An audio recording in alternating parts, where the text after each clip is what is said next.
And this is what's left behind, the old Premier Hotel. It's like Bunnings, but better. Bush dogs. Bush dogs. But on arrival, she was discovered dead in one of the carriages.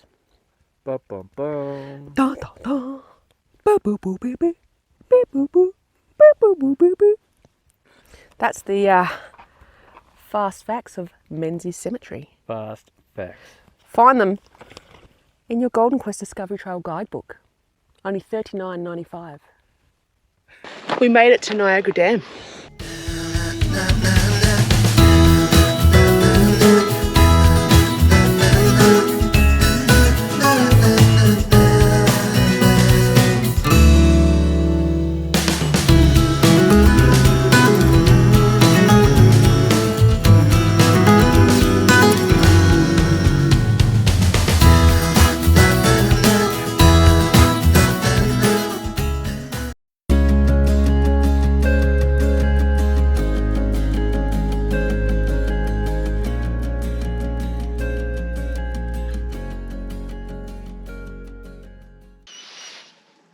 Good morning.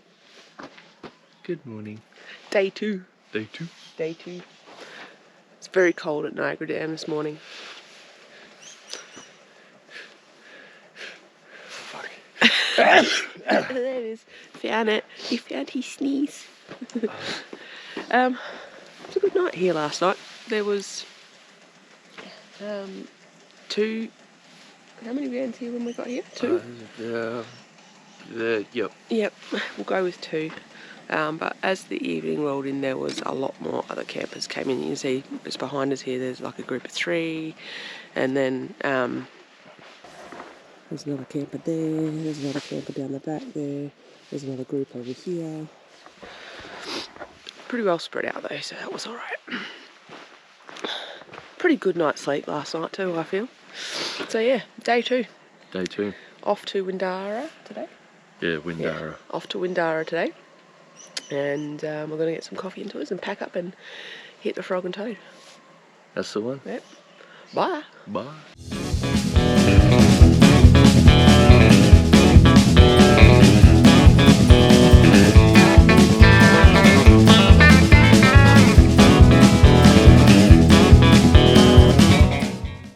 We have just left Niagara Dam and we're heading to Windarra today. That's our stop for this evening. Windarra. Windarra is probably about 200.3 kilometres we worked out last night. Yeah, yep. roughly. So yeah, we've just left Niagara Dam. We're heading to Kookynie. Is our first stop. It's just down the road. Niagara Dam was a beautiful little camp. Yeah. Very popular.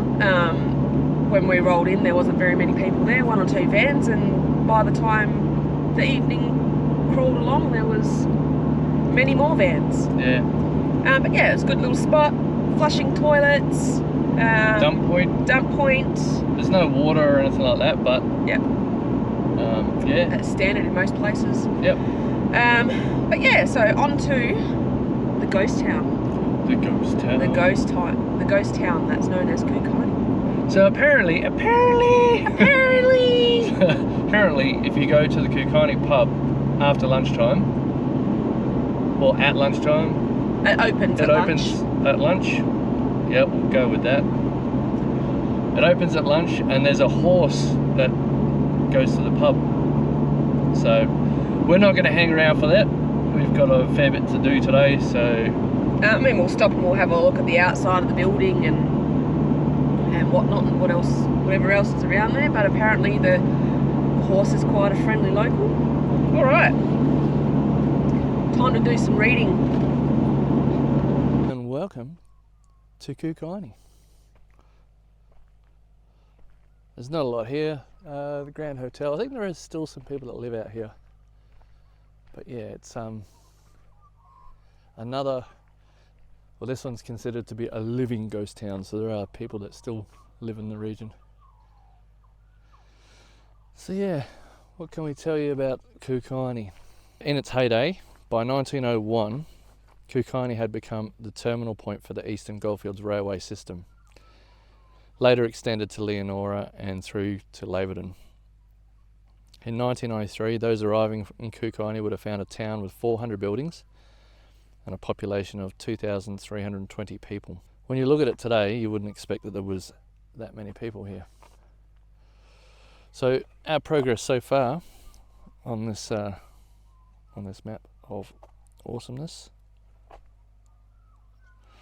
we've gone from Kalgoorlie to Coolgardie, Cunninilling, up to Orabanda, Siberia, Goongarrie, Menzies Cemetery, back up to Niagara where we stayed last night. At Kookynie now, we're going to go to the old railway bridges, Mount Morgans, Hawke's Nest, Laverton, and then we're going to camp at Windarra tonight. That's the plan. So there's a fair bit to do today. Got another 5 sites to get to. Yeah. So this is where the horse comes to drink every day after lunchtime at the Grand Hotel, Kookynie. Yeah, there's the horse shit there. Okay. Apparently, Kookynie was known for its red light district. There were 2 red light districts, and they were quite popular with the. They were run by Japanese ladies. They were quite popular with the local folk, and the sign here states that the wives of the miners would save money, and then give their partner some funds to go and visit these Japanese ladies, because there was no form of birth control. So there was a lot of pregnancies and everything, obviously. So to curb their itches, they were sent off to these red light districts. Now, one of them was apparently here, and ironically, there was another brothel that was situated down Champion Street, and that was situated in between the local police shop and a church. Yeah. That's some good planning. That's good planning. Well, obviously it was allowed. It was a form of income. But also back in the day, the Japanese and the Afghans weren't allowed to work in the mines, so they had to make an income somehow. Yeah. Just putting it out there, apparently. Quite literally. Onwards. Onwards. Let's go that away. Railway bridges. Down the trail. No, we've got to find the ruins of the other hotel. Okay, so there's quite a few little information boards here. The Cos was Kookynie's main mine. By 1902, the main shaft was 1,900 feet, or 575 metres. Really got to get used to using this camera. These old ruins.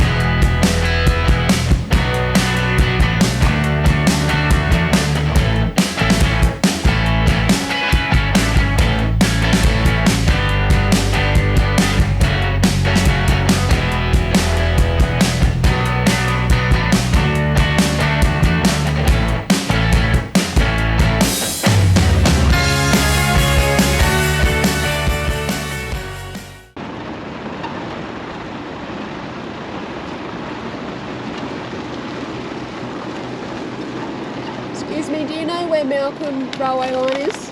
No? No help? Okay. Thank you. Thanks.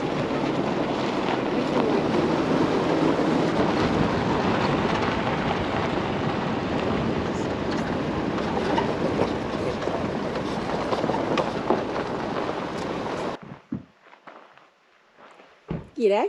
Oh, hello. Hello. Oh, there's a box here.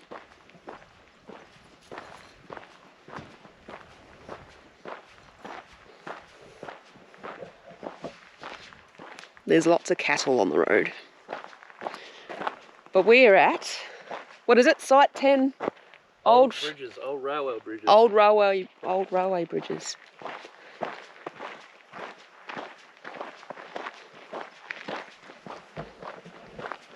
Flies are friendly. Lots of cow shit. There we go. Engineering the last Goldfields Railway. So this one stemmed off from the main Menzies Kalgoorlie one. I'm the king of the castle and you're standing in cow shit. Probably. Let's go and have a quick look at these. These are pretty cool. Just gotta be careful not to get charged by any big cheeky boys. Yeah.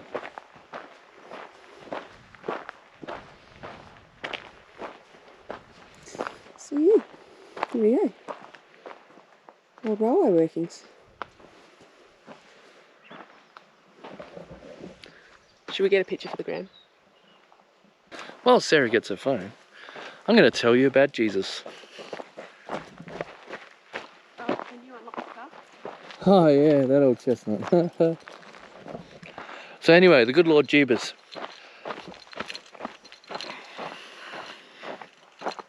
I just stood in a big pile of cow shit. The flies are very friendly here. For the most part, this track's been reasonably good. You probably could do it in a two-wheel drive, as long as it's dry. I wouldn't necessarily want to do it if it was wet. There are some rough sections, some corrugations and stuff. So when we get into camp tonight, I'll go over the car and make sure everything's still tight. But yeah, oh, the flies are friendly. It's probably all the cattle and stuff that's in the area at the moment. Or it might be because I stink.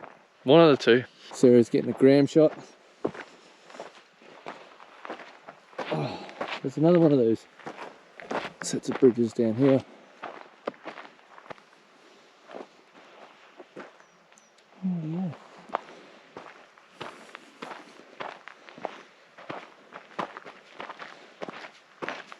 Hi. 12 seconds later. And welcome to Mount Morgan's. There's not a huge there's not a huge amount left in Mount Morgan's now, but they did restore the old municipal chambers.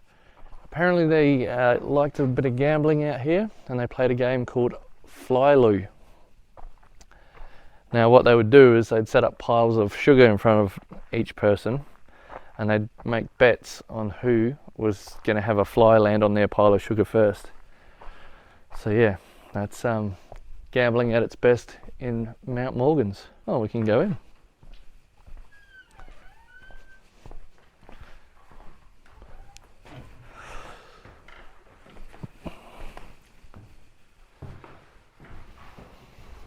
Got some different types of rocks and geology here. I like these pressed tin roofs that they did. They're really cool. That looks like Australia deposit. It says, talks about the ore deposit by the looks of it. Old cutlery and things that are found. I'm assuming that they found them.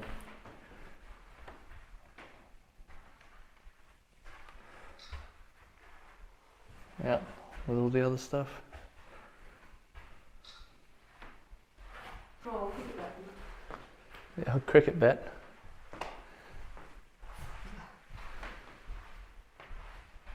We're at John Aspinall's grave. Now this poor guy was 1894. I think it's 1894. He died in 1896. 23 years old. Died in 1896, right? The poor guy was struck by lightning. What a way to go. And this is his grave, out in the middle of nowhere. There you go, hey? From Skipper's Point, Otago, New Zealand. Came all the way from New Zealand in the late 1800s. Came all the way out to the Goldfields in the middle of nowhere and got struck by lightning. Poor guy. It shows you how severe some of these storms in the Goldfields can be, though. Yeah. In the middle of nowhere. Yeah. Flash flooding, huge lightning storms, and an untimely death. That's it. Alright, so this is Hawk's Nest. Doesn't appear to be too much out here. There's apparently a couple of old mine shafts, but obviously don't go near the edges. Yeah, don't go near the edges of old mine shafts. If you fall down an old mine shaft out here, you're done for, I think. Yeah. So we are here. We're not very far from Laverton. Okay, so we're not very far from Laverton there. Not too far from Laverton. I think probably about another, from here, 18 kilometres, I think. Okay. So we've come from here so far to Kookynie, up through Orabanda, up to Goongarry. Ish. No. Kookynie, Orabanda, Siberia, Goongarry, Menzies, Niagara, Kookynie, Railway.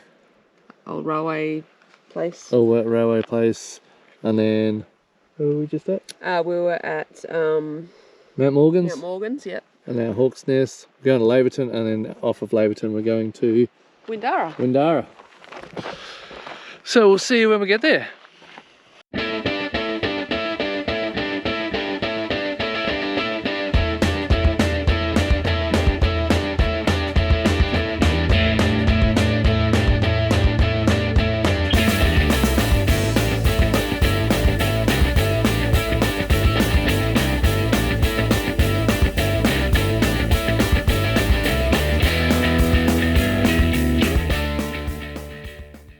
So we've made it to Windarra.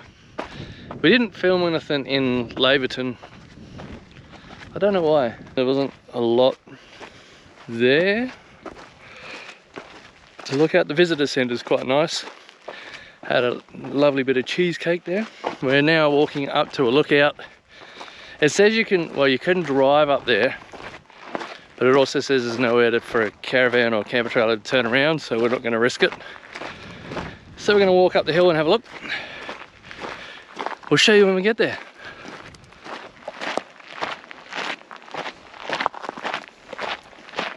There it is, Mount Windarra Nickel Project. It does appear that it's still in operation. I don't know if you can see right down the back there near the columns, there's some drill core stored there on pallets. There's a couple of vehicles and things over here that look like they're exploration type. I do believe it's now owned by Poseidon Nickel, and I think there was, when this place was open, the shares were 80 cents per share, and then the highest they went to were $280 each. So it's a fair chunk of money if you were an investor back then, when the nickel boom was on. We've walked up. It does say that there's not enough room to turn a caravan or camper around in the book. However, Dave's bringing the car and the camper trailer up. There's enough room for us to turn up around here. There's nobody else up here though. I think if you were in a compact caravan, that's, a hybrid caravan, you'd quite easily get up here and be able to turn around. There is no camping up here. There is video surveillance, well, a sign posted for video surveillance as well. But yeah, no camping. You can get a little bit of phone reception up here. So for us tonight, we're going to be heading back on Wiki Camps. There was a post for a unofficial free bush camp, so that's where we're staying tonight. It's just a couple of k's down the road.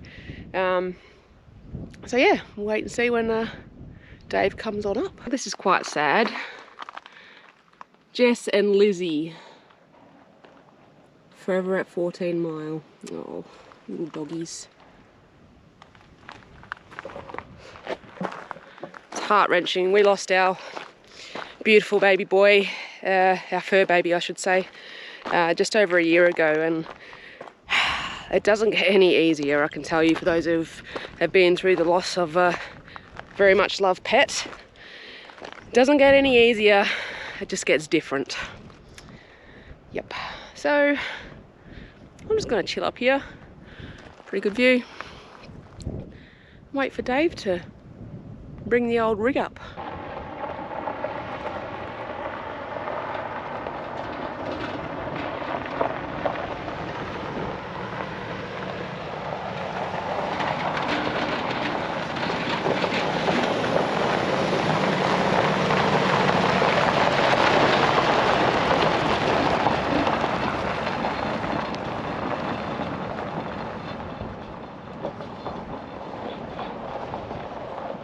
Oh, it looks like there might be a concrete survey marker or something around the back there.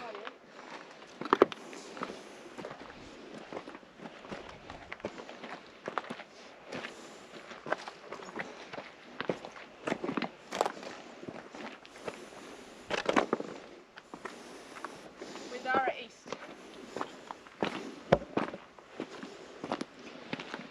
Windarra East.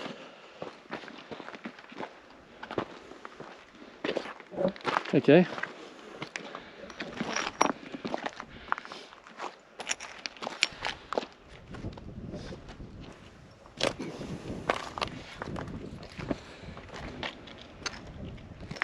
Getting our mountain goat on. Uh-huh. Anyway, let's go back to the actual lookout. And we'll send Flick back a message. G'day, Flick. The rumours are true. We got ourselves a new camping hot water system, so we're going to give that a go for the first time tonight. So yeah, we'll set up camp, and that's pretty much today, I think. It's been a long day. We'll leave it here for today's episode, legends. As always, thank you for watching. If you like what we do, you can support us by hitting the like and subscribe buttons. It's just one way to help out our little channel. And best of all, it's free.